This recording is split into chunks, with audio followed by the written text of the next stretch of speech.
Thank you to everyone who keeps coming back to watch our show. And if you're new here, welcome. I'm Stephen, and we're a family that moved to this remote southern Japanese island in 2023.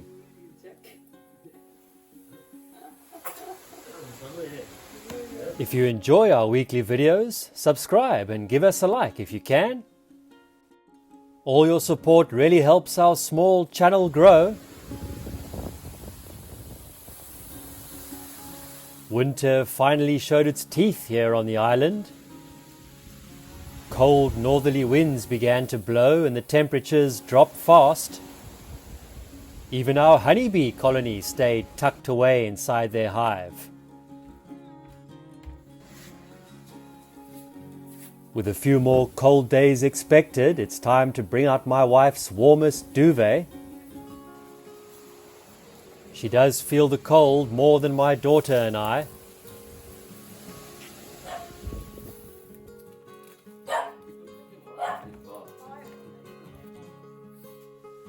Perfect timing on this chilly morning. A new piece of winter gear to help us keep warm arrived. We finally decided to purchase a Kotatsu. So we got straight down to work putting the thing together. Perfect to use on this first rather chilly winter's day.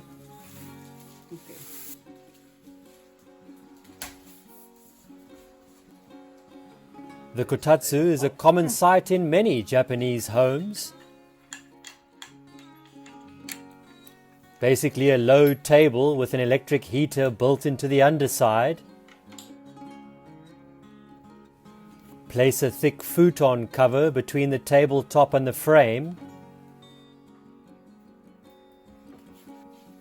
And once you slide your legs underneath, the warmth wraps around your whole lower body.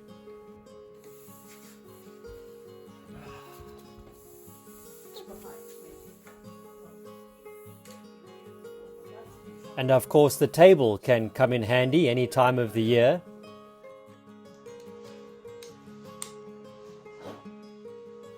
Since most Japanese homes don't have central heating, a kotatsu is one of the quickest, cheapest and energy efficient ways to stay warm. But it's sort of more than just a heater. It becomes the coziest place in the house. A spot where family or friends naturally gather to spend time together.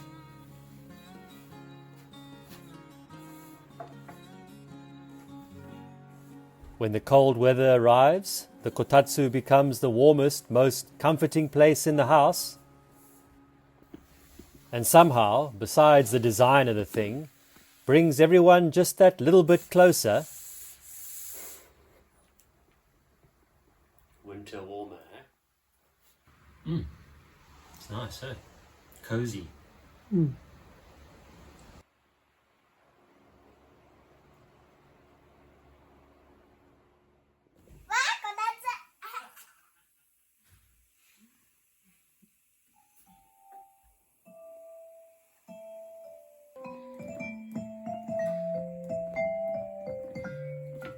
I just worry I'm going to be sharing it with a mukade.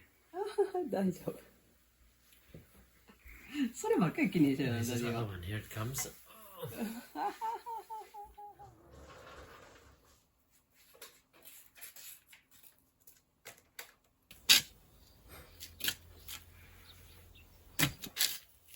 Nice day again. Typical for the southern islands, the cold spell only lasted a few days. Soon enough, and even being early December, the weather turned warm and sunny again.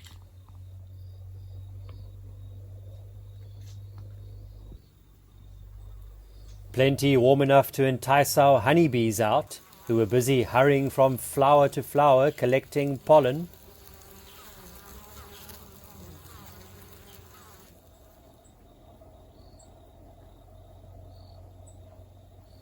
Over in our small farm, the broccoli we planted for the first time is growing well. Nice little buds starting to form. There's something really uplifting about seeing plants grow strong like that. Makes you quietly happy.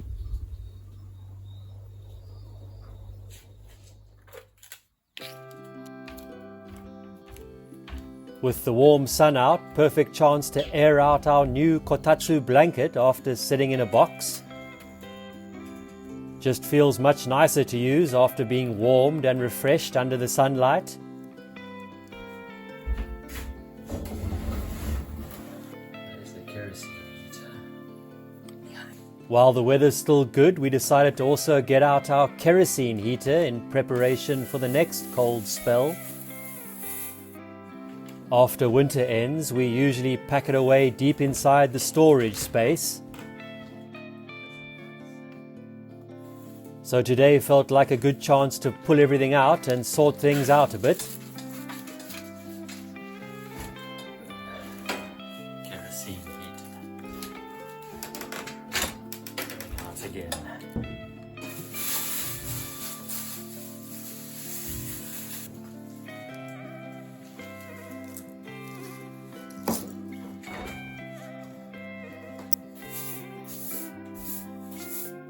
Japan is a country where natural disasters, especially earthquakes, are common. I'll work out for the day. And this island also sometimes gets absolutely battered by strong typhoons. Many people, us included, keep emergency supplies on hand. So while sorting things out, we checked how much drinking water we still have and looked over the expiration dates on our food supplies, that sort of thing. We don't live in fear or anything like that, but you never know when a disaster might happen, so best to stay prepared. This storage space had become one of those places where things just get tossed in and forgotten. So once cleaned and organized, it really does bring a decluttering and sense of calm to the mind. That's nice.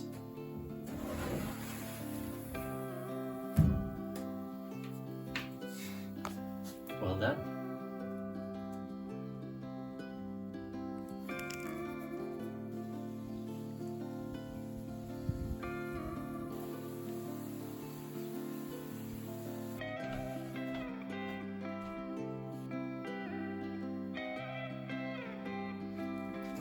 A bit of free time in the afternoon, so of course being surfers, we went in search of a wave.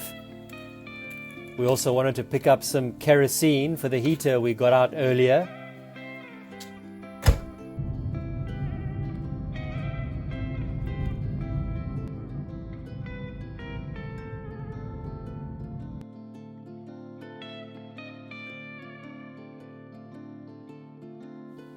The surf was small, but we managed to jump in and catch a few waves. Surfing is great because besides the full body workout, being in the ocean is a fantastic way to clear and reset the mind.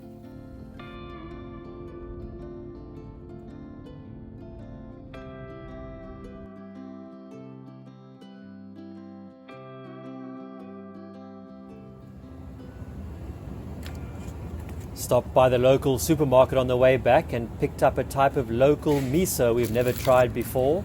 Should go well with dinner tonight. After that, we filled up our kerosene tank. 147 yen per litre, if you're wondering. Feels like the price just keeps on going up every year.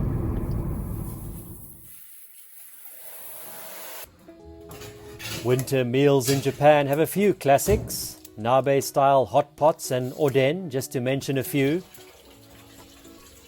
And in our house, we also enjoy making Kasujiru. It really warms you from the inside, and we make it quite often during the colder months. It's made with the sake kasu, the leftover fermented sediment created during the sake making process. When dissolved into a broth, a simple soup turns into something rich, mellow, and deeply comforting. For vegetables, we use winter goodies like daikon radish and carrots. This time we also had some salmon and konnyaku yam, so in they went as well.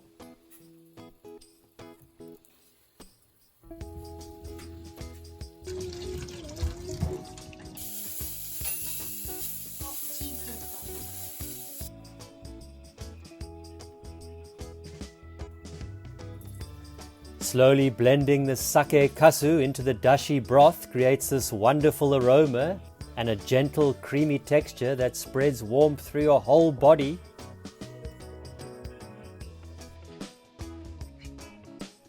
We also mixed in some regular miso with the local sweet potato one we bought earlier.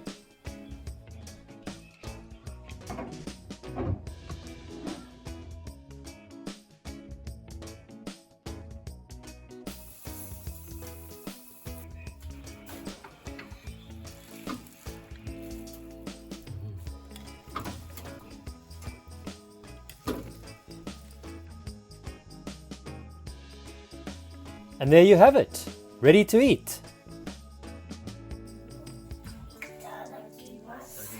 Sake kasu is packed with amino acids and vitamins, known for helping keep the body warm. We'll try a bit of that salmon.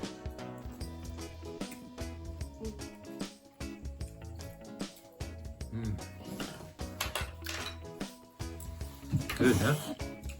Kasujiru really feels like a bowl of Japanese wisdom and kindness, simple, nourishing, and perfect for cold days. Really? She managed to smile, but not so sure if Mia agrees.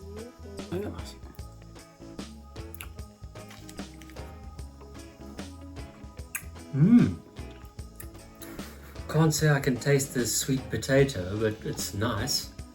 It's nice miso. Thanks so much for watching another day of our countryside life. What's a classic winter dish where you live? We'd love to hear from you in the comments. And don't forget to subscribe to our channel and give us a like if you wish. We appreciate all your support. See you next time.